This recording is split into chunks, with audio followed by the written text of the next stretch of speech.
কবরে গুলি কেন ভারতে আমার ভাই কবরে গুলি কেন ভারতে তুমি কার ঠিক না জনতা তুমি কার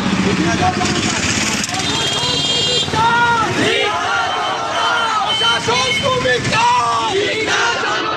প্রশাসন তুমি কার প্রশাসন তুমি কার এই প্রশাসন তুমি কার আমার ভাই কবরে আমার ভাই কবরে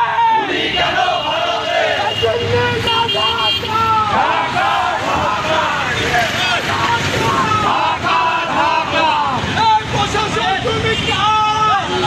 ঠিক না জনতা দিল্লি না ঢাকা দিল্লি না ঢাকা প্রশাসন তুমি কার প্রশাসন তুমি কার এই আমার ভাই কবরে এই আমার ভাই কবরে আমি কে তুমি কে আমি কে তুমি কে আমি কে তুমি কে ভারতীয় দালালেরা ভারতীয় দালালেরা আমার ভাই কবরে গুলি কেন ভারতে তুমি কেন ভারতে আমার ভাই কবরে হুঁশিয়ার সাবধান আছি আমি আমার ভাই কবরে গুলি কেন ভারতে সাহস পাচ্ছি না ভারতে ভারতীয় বাসভবন ঘেরাও করতে আসছে এই ভারতীয় বাসভবনকে ঘেরাও দিচ্ছে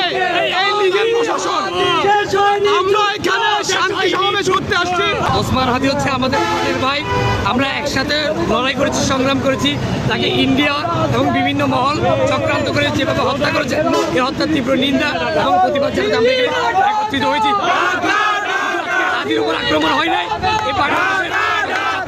আক্রমণ হয়েছে আমার বুক ফেটে যাচ্ছে তীব্র নিন্দা প্রতিবাদ জানাতে আমরা এখানে একত্রিত হয়েছি সকল ছাত্র জনতা শিক্ষার্থী সকলকে আমি জানাবো আহ্বান জানাবো সকলে যাতে রাস্তাঘাটে নেমে আসে ইনশাআল্লাহ আগামীকাল সারা বাংলাদেশে বড় মিছিল হবে আমার ভাইয়ের দাবিতে হত্যার দাবিতে সুস্থ তদন্তের মাধ্যমে হত্যা বিচার করতে হবে নয়তো এই বিশেষ করে ওসমান হাদি তিনি হচ্ছেন আমাদের জুলাইয়ের সম্মুখ সারির একজন যোদ্ধা। তাকে যারা হত্যা করেছে তারা অলরেডি হত্যা করে ভারতে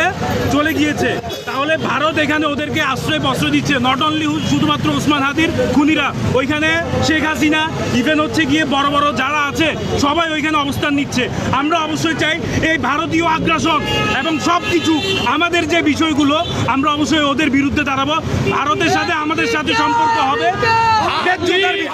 কোন রকম আধিপত্য বিস্তার এখানে হবে না। আমরা এটার বিচার চাই এবং ভারতের কাছে আমাদের খুনি হাদিবের খুনিদের ফেরত চাই। এটাই আমার ভাই কবরে গুলি কেন ভারতে কেন ভারতে